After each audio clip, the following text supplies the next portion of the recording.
आप लोगों को मेरी वॉइस जा रही है? चेक कर कर बताइए यस या नो।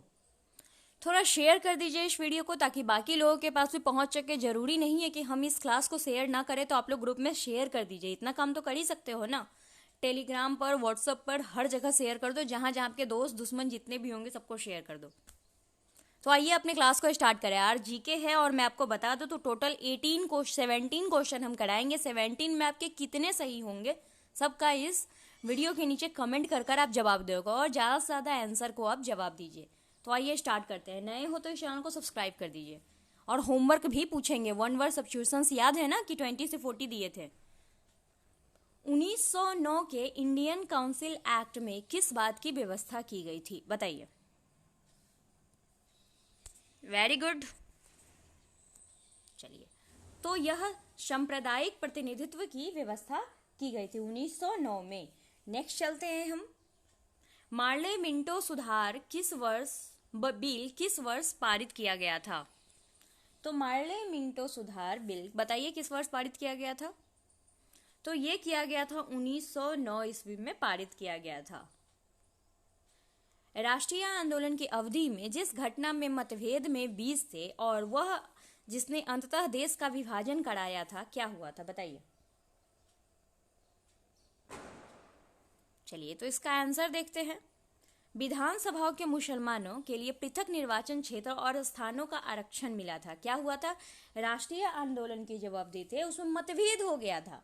तो किस कारण मतभेद हुआ था? तो विधानसभा में जो चुनाव हुए थे ना, उसमें मुसलमान को जैसे उनको क्या हो गया था, भाई तुम अलग रहो, हिंदू तुम अलग रहो। तो इस तरीके की भेदभाव किया गया था जिसके कारण मतभेद उत्पन्न हुआ था। चलिए नेक्स्ट क्वेश्चन। ब्रिटिश शासन के दौरान बिहार को एक अलग प्रांत का दर्जा किस वर्ष प्राप्त हुआ था? 1905, 1912, 1936, 1946। क्वेश्चन आपको थोड़ा नहीं दिख रहा होगा, तो इसका आंसर क्या हो जाएगा? 1912। बिहार प्रांत को क्या हुआ था? एक अलग प्रांत का दर्जा मिला था बिहार को, अलग राज्य का, 1912 ईस्वी में। ये क्वेश्चंस बहुत बार पूछे जाते हैं। ये देखिए पूछे भी गए हुए हैं। किस वर्ष भारत की राजधानी कलकत्ता से दिल्ली स्थानांतरित कर दी गई? मोस्ट इंपॉर्टेंट क्वेश्चन, बताइए।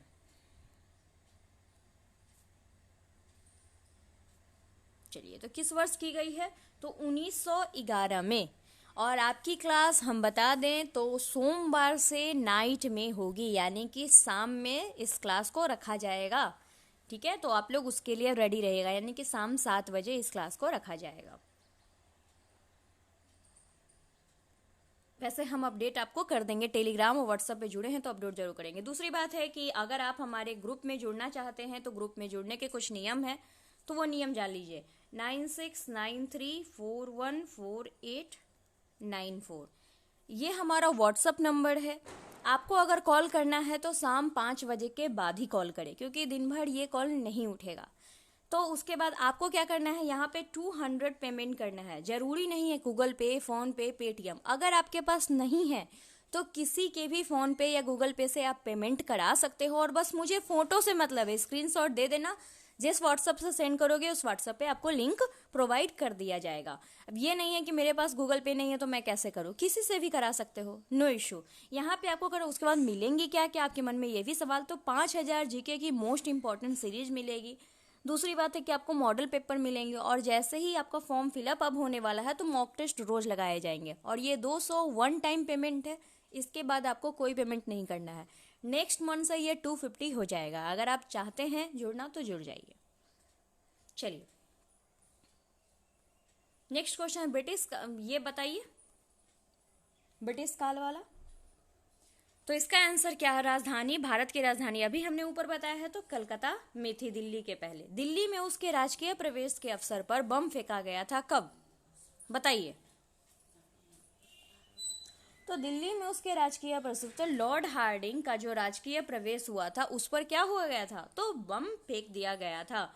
1911 में जब राजधानी कलकत्ता से दिल्ली लाई गई उस समय भारत का वायसराय कौन था?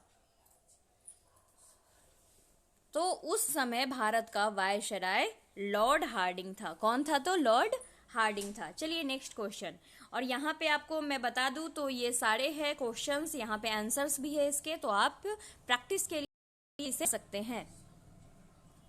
नेक्स्ट चलते हैं। 1916 में मुस्लिम लीग और कांग्रेस के मध्य किसने समझौता कराया था? बताइए। 8 क्वेश्चन में कितने सही हुए? अब आते हैं कांग्रेस और लखनऊ का अधिवेशन किसने समझौता कराया था? बताइए।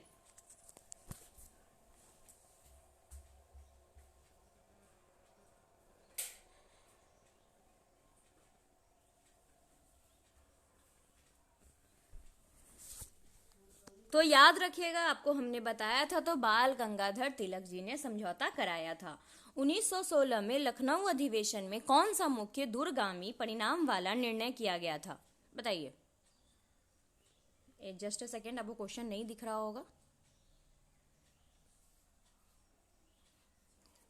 याद करना जीके शुरू कर दीजिए। देखिए, अगर आप 10 जीके डेली याद कर रहे हो ना, सोचो महीने का 300 जीके, अभी एग्जाम में 4 महीने बाकी हैं, कितने टोटल? 1200, 1200 जीके याद कर लोगे। सोचो आप कितने इंटेलिजेंट हो जाओगे।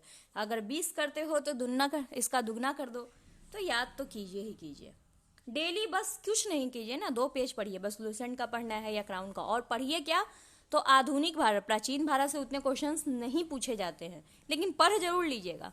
तो आधुनिक भारत और फिर जो है सो ये सारी चीजें पढ़िए, तो क्वेश्चंस आपसे पूछे, मध्यकालीन भी पूछे जाते हैं। तो इसका आंसर है कांग्रेस और मुस्लिम लीग के अस्थायी का विलय होना। नेक्स्ट चलते हैं। निम्नलिखित में से 1916 में लखनऊ के कांग्रेस अधिवेशन में किस विषय में क्या असत्य है? बताइए। तो अंबिका चरण मजूमदार ने इसकी अध्यक्षता नहीं की थी। ये क्या है? असत्य है, बल्कि इसकी अध्यक्षता उन्होंने ही की थी। चलिए नेक्स्ट क्वेश्चन। दिसंबर 1916 में national Congress Indian Muslim league में एक ही समय में अपना अधिवेशन आयोजित किए थे। बताइए। तो अलीगढ़ में, इलाहाबाद में, नेक्स्ट चलते हैं, लखनऊ में तथा लाहौर में। तो मैं आपको बता दूं तो लखनऊ में किए थे। नेक्स्ट चलते हैं हम। कांग्रेस ने प्रथम बार मुस्लिम समुदाय के लिए पृथक निर्वाचन प्रणाली स्वीकार की थी, वह वर्ष कौन सा था?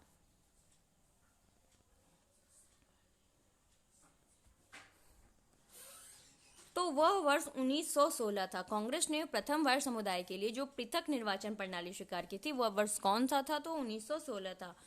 दूसरी बात, अगर आप लोग ग्रुप में जुड़े हो तो जो हिंदी का रामबान पीडीएफ दिए है उसे बिल्कुल पढ़िएगा। हैंड रिटन जो नोट्स है उसे जो पढ़िएगा, उससे बाहर कुछ भी हिंदी में 15 नंबर में आपके फिक्स रहेंगे। 15 में से 13-14 तो जरूर आ जाएंगे, 1-2 तो गलत हो ही जाते हैं। 1916 में भारतीय राष्ट्रीय कांग्रेस लखनऊ की अध्यक्षता किसने की थी? बताइए। तो एसी मजमूदार ने की थी। 1916 में भारतीय राष्ट्रीय कांग्रेस लखनऊ अधिवेशन की अध्यक्षता एसी मजमूदार ने किया था। नेक्स्ट चलते हैं। इंडियन नेशनल कांग्रेस और मुस्लिम लोगों लीग के बीच मैत्री का काल कौन सा प्रदर्शित करता है? बताइए। तो 1916 से 1922 में यह क्या है? इंडियन नेशनल कांग्रेस और मुस्लिम लीग के बीच काल निम्न में से प्रदर्शित करता है। निम्नलिखित भारतीय राष्ट्रीय कांग्रेस किस अधिवेशन में महात्मा गांधी के चंपारण के किसानों की समस्याओं को अवगत कराया था? बताइए। अगर सरकारी कॉलेज चाहिए तो भाई पढ़ना शुरू कर दीजिए, नहीं चाहिए, 1.5 लाख रुपये लगाने हैं तो फिर मत पढ़िए। नहीं तो आप लोगों का देखती हूँ जिस तरीके से इंटरेस्ट है, बहुत अच्छा लगता है। ये कितना पढ़ रहे हो आप लोग। तो लखनऊ अधिवेशन 1916 में, राष्ट्रीय कांग्रेस अधिवेशन ने महात्मा गांधी में किसान की समस्याओं का अवगत कब कराया था? तो लखनऊ अधिवेशन में कितनी बार बताया है और कब कराया था? तो 1916 में। चलिए, कांग्रेस और मुस्लिम लीग के बीच प्रसिद्ध लखनऊ समझौते पर हस्ताक्षर कब हुआ था? बताइए। तो लखनऊ समझौता हुआ कब था? भाई 1916 में हुआ था। तो 1916 में थोड़ा कॉमन सेंस लगाकर आप इसको क्या है कर सकते हो। तो बताइए 17 में से आपके कितने मार्क्स आए? जिनके 10 या 12 भी आए हैं, वेल एंड गुड, ऐसा नहीं कि मेरे कहने पर बोलिएगा। अगर 10 से 12 नहीं आए हैं तो फिर आप जीके में बहुत वीक हैं। 5 आए हैं, आपको पढ़ने की बहुत जरूरत है। चलिए अब होमवर्क हम सुनते हैं। याद है ना होमवर्क? क्या क्या दिए थे होमवर्क, याद है? टेंशन ना लीजिए, हम नहीं भूलते हैं। चलिए बताइए, अल्ट्रस्ट मीन्स क्या होता है? बताइए, अल्ट्रस्ट मीन्स क्या होता है? वेरी गुड, परोपकारी। याद कीजिए, ठीक है। नेक्स्ट चलते हैं। फिर बताइए, एमनेशिया मीन्स क्या होता है? एमेनेशिया मीन्स क्या होता है?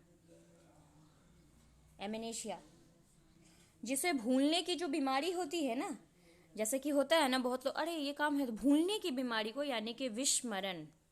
विस्मरण, एमेनेशिया मतलब भूलने की बीमारी होती है। देखिए आप ये जो वर्ड सब्स्टिट्यूशंस याद कर रहे हो ना, ये जो है सो आपको काम देगा कहाँ? तो क्लोज टेस्ट में काम देगा, फिर बहुत सारे आपसे पूछे जाते हैं उन सब में ये काम देगा, और पूछे ही पूछे जाएंगे। जब प्रीवियस ईयर हम कराएंगे तो आपको पता चलेगा। फिर बताइए एनोमैली मीन्स क्या होता है? एनोमैली मीन्स क्या होता है बताइए? तो एनोमैली मीन्स होता है असाधारण। क्या होता है? तो असाधारण। चलिए लास्ट एक बार और पूछ लेती हूँ, क्योंकि 40 तक हम दिए थे। जो लोग याद नहीं किए हैं तो अभी 40 ही हुआ है, बाद में ये 300 प्लस है, दिक्कत हो जाएगा, इसलिए याद करना अभी से ही शुरू कर दीजिए। APHASI, एफेशिया मीन्स क्या होता है? एफेशिया, एफेसिया मीन्स होता है वाचाघात। क्या होता है? तो वाचाघात होता है। चलिए कल के लिए आपका होमवर्क है, अब कल के लिए आपका होमवर्क है, बता दूं तो आपको 40 से लेकर 50 तक वन वर्ड सब्स्टिट्यूशंस आपको याद करने हैं। इसका PDF आपको कहाँ है? तो टेलीग्राम में दिया हुआ है। खबरी पर आप लोग जीके करंट अफेयर सुन रहे हो ना, मैं करंट अफेयर पूछूंगी उस दिन, ये मत बोलना कि मुझे नहीं आता है। दूसरी बात है कि व्हाट्सएप पे मैं ऑलरेडी PDF दे चुकी हूँ, तो वहाँ से जाकर आप याद कर लीजिए। तो 40 से 50 तक आपको याद करना है। चलिए इसी के साथ मिलेंगे नेक्स्ट वीडियो में नई इन्फॉर्मेशन के साथ। Thank you for watching us.